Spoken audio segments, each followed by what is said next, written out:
Nama saya Anwar Jomo. Dulu saya mencari makan di sekitar bioskop. Saya suka film-film Amerika. Saat film Amerika masuk, wah, ramai. Banyak yang nonton. Kami pun senang. Karena kalau banyak yang nonton, kami pun juga banyak dapat duitnya. Saya suka film-film Amerika. Saya suka film S-Film, film cowboy, film gangster. Saya suka film-film Al Pacino. Saya suka John Wayne. Dan biasanya sehabis kami menonton, kami mengikuti gaya pada film itu.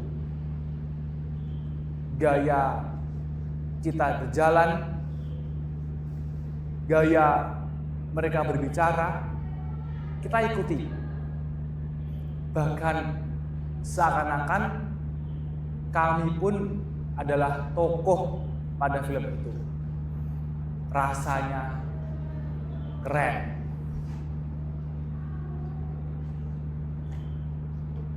Padahal saya cuma calo bioskop. Yang makan merupakan hasil dari jual karcis yang tak seberapa itu.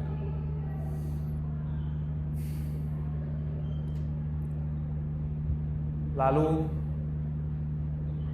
tahun 1965 pun tiba. Orang-orang mulai banyak membincangkan soal komunis di koran, di jalan, di warung kopi. Semua orang membicarakan hal yang sama. Katanya mereka musuh negara. Mereka itu berbahaya. Dan kami percaya itu. Mulailah dibuat label nama. Nama-nama dibuatkan daftar. Orang dicari, orang dibawa. Ada yang saya kenal, dan ada pula yang tidak saya kenal.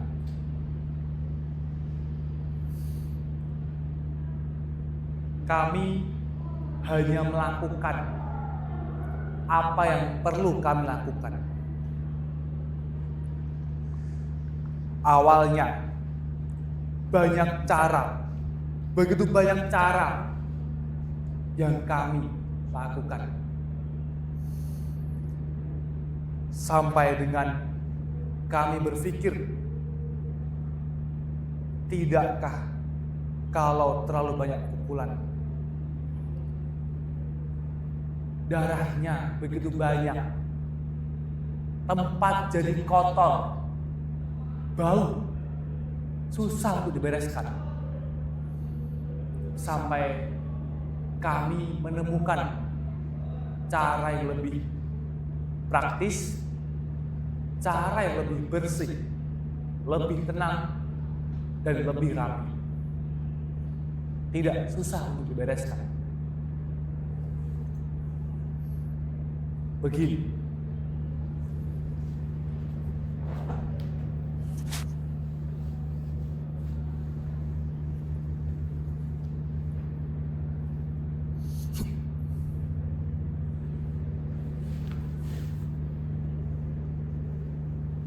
Selesai. Tidak banyak darah, tidak banyak yang perlu dibereskan. Dengan cepat, selesai begitu saja. Saya juga suka memperhatikan film-film Amerika. Saya mengamati bagaimana mereka menggunakan kawat. Dan saya pikir cara itu praktis.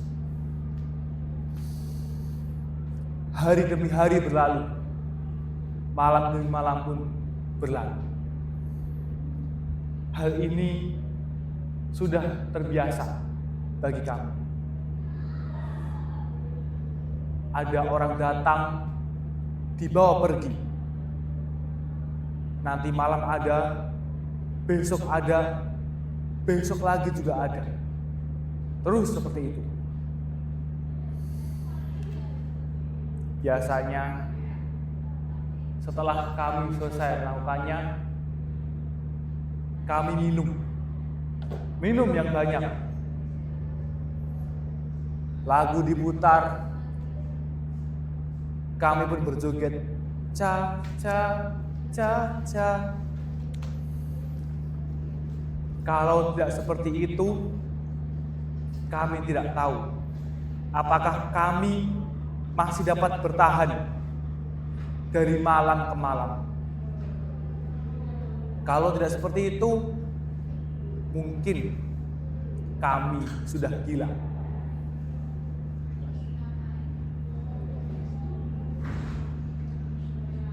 Dan sekarang pun banyak yang bertanya pada saya, kenapa engkau dulu melakukan hal seperti itu? Apakah tidak ada cara lain? Begitu banyak orang yang menanyakan hal serupa. Saya hanya menjawab, saya tahu, saya mendengar semua.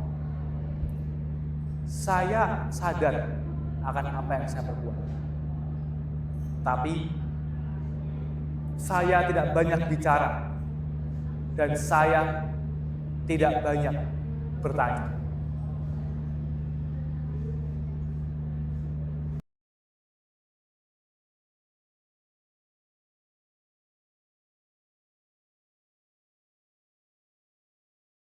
Nama saya Katri. Jika orang melihat saya sekarang, mungkin mereka tidak akan tahu bahwa peluru pernah menembus pipi saya. Waktu itu, setelah kejadian 1965, tentara masuk ke rumah orang tua saya. Mereka mencari kakak saya, mereka mencari suami saya. Tetapi mereka tidak menemukan. Setelah tahun 1965, tentara datang ke rumah orang tua saya. Mereka mencari kakak saya, mereka mencari suami saya. Tetapi mereka tidak menemukannya. Yang mereka temukan hanya saya, perempuan muda yang sedang hamil.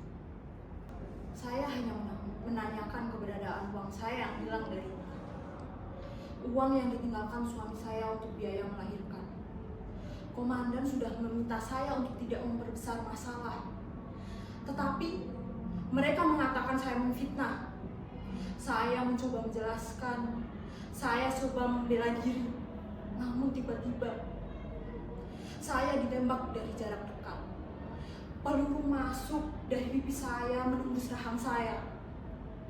Saya berjalan sempoyongan mencari pertolongan.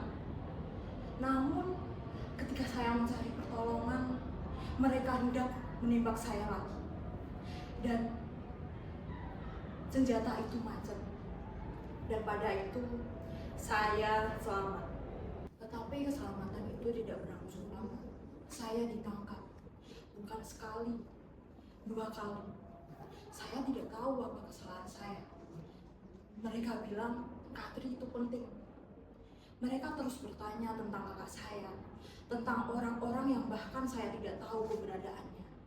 Padahal saat itu saya hanya seorang perempuan muda yang sedang hamil. Saya tidak sekolah, saya tidak tahu apa-apa. Mereka menganggap saya tahu tentang sesuatu karena kakak saya seorang pemimpin partai kecamatan. Setelah tahun 1965, Hal-hal yang dulu terasa biasa saja membuat orang-orang merasa dicurigai. Tahun 1968, saya ditangkap malam hari dengan truk. Saya membawa bayi saya dan dibawa ke penjara. Di sana sudah banyak ibu-ibu, anak-anak muda, bapak-bapak. Mereka semua menjadi tahanan. Lalu saya masuk ke Uncok, tempat yang mengerikan. Jika orang masuk ke sana, hampir tidak ada yang tidak berdarah. Saya dipukuli, digebuki. Begitu masuk ke sana, rambut saya digunduli. Saya ditelanjangi. Sampai sekarang saya tidak tahu apa kesalahan saya. Saya tidak tahu mengapa saya diperlakukan seperti itu. Saya tidak bisa bangun. Saya tidur hanya beralaskan tikar. Ketika hujan turun, air masuk ke dalam tempat kami tidur. Suatu hari, petugas melihat saya tergeletak. Dia mengira saya sudah mati, mampus, begitu katanya. 11 tahun. 11 tahun saya berpindah-pindah penjara. Tanpa pengadilan, tanpa penjelasan. Tapi anehnya, di tengah semua itu, saya berpikir saya akan selamat. Saya tidak pernah berkata saya akan mati. Tidak. Saya berkata pada diri saya sendiri, aku pasti selamat. Tuhan selalu bersamaku.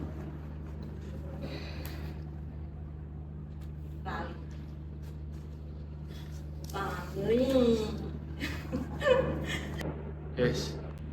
Saya yakin saya akan selamat.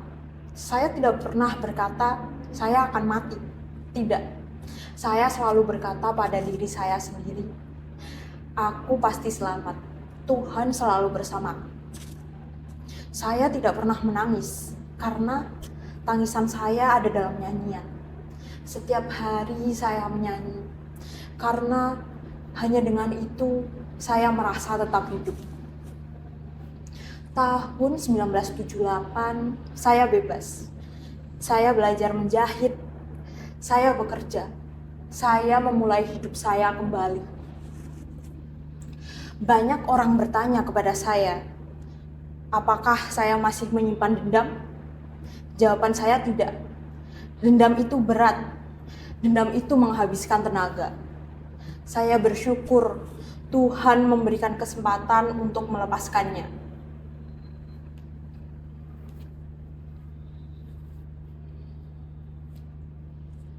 Saya adalah Katri. Saya pernah ditembak. Saya pernah dipenjara. Saya pernah disiksa. Tapi saya tidak pernah kehilangan harapan. Dan hari ini saya ingin mengingat itu kembali. Bukan membalas, agar sejarah tidak dilupakan.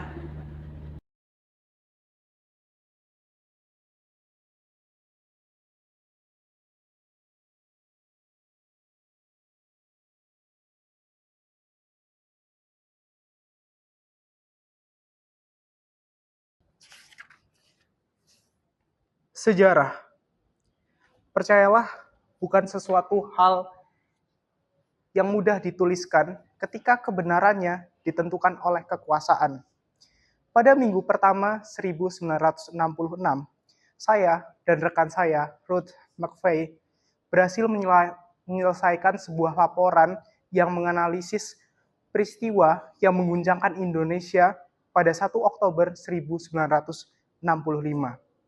Kami tidak pernah berniat menciptakan sebuah kontroversi. Kami hanya ingin menginvestigasi kejanggalan yang terjadi. Apa itu? Sekitar akhir tahun 1965,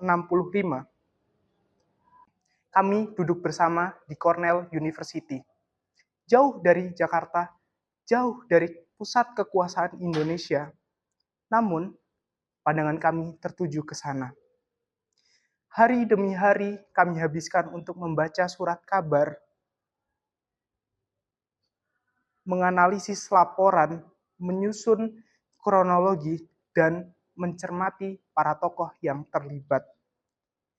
Semakin kami banyak membaca, semakin kami merasa ada sesuatu yang tidak sesuai dengan kenyataan pada saat itu.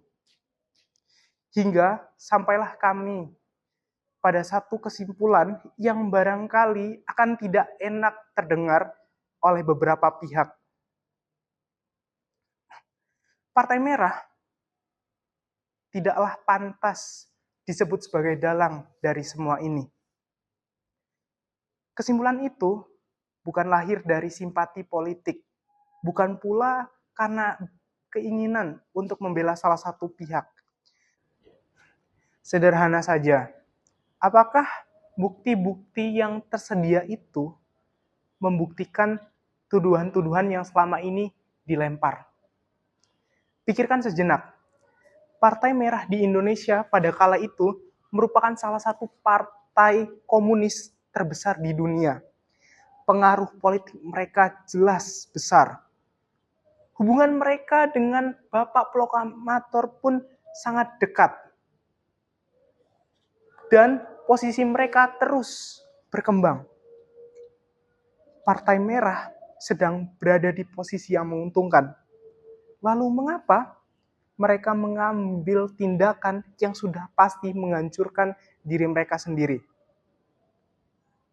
Mengapa mereka mengambil resiko besar dengan melawan institusi militer yang jelas-jelas kekuatan berperang mereka jauh lebih besar? Masuk akalkah? Sebenarnya, carut-marut yang terjadi pada malam itu bermuara dari dinamika dalam tubuh militer itu sendiri. Ada ketegangan, ada persaingan, ada ketidakpuasan. Kami mendengarkan pernyataan-pernyataan yang diucapkan oleh Letnan Kolonel Untung. Yang muncul bukan seruan revolusi komunis. Yang muncul justru kritik terhadap para jenderal. Tuduhan korupsi, hidup kemewahan, dan penyimpangan dari cita-cita revolusi. Bahasanya adalah sebuah bahasa dari seorang perwira yang tengah berbicara kepada sesama perwira. Bukan sebuah bahasa manifesto politik. Namun demikian, dalam waktu yang sangat singkat, sebuah kesimpulan seolah sudah ditentukan. PKI langsung menjadi tersangka utama. Narasi mengenai siapa korban dan siapa pelaku dengan sangat cepat terbentuk. Padahal masih banyak pertanyaan yang belum terjawab. Dan dari situlah tragedi yang jauh lebih besar dimulai. Mereka yang dianggap simpatisan PKI akan dibunuh, ditangkap, dipenjara, dihilangkan pekerjaannya. Bahkan keluarga mereka tercerai-berai dan terdapat puluhan hingga ratusan ribu orang yang kehilangan nyawa.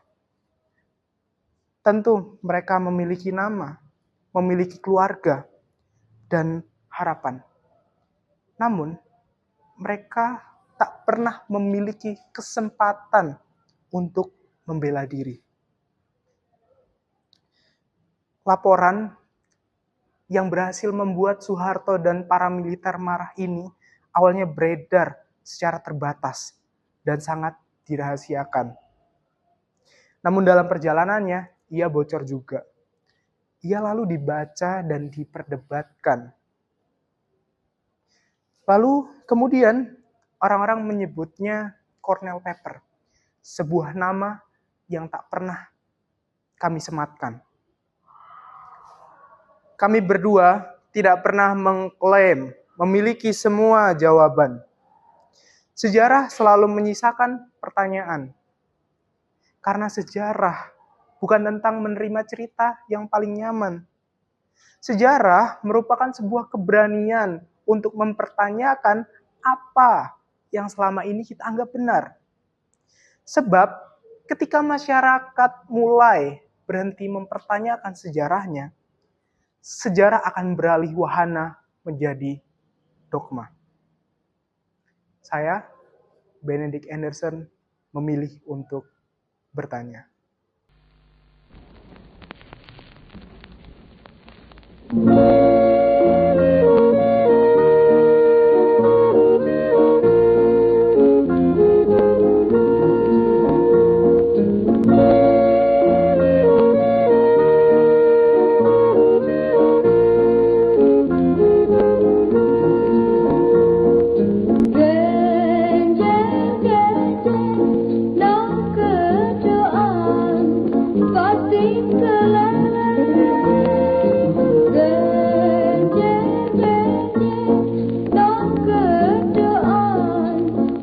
Sing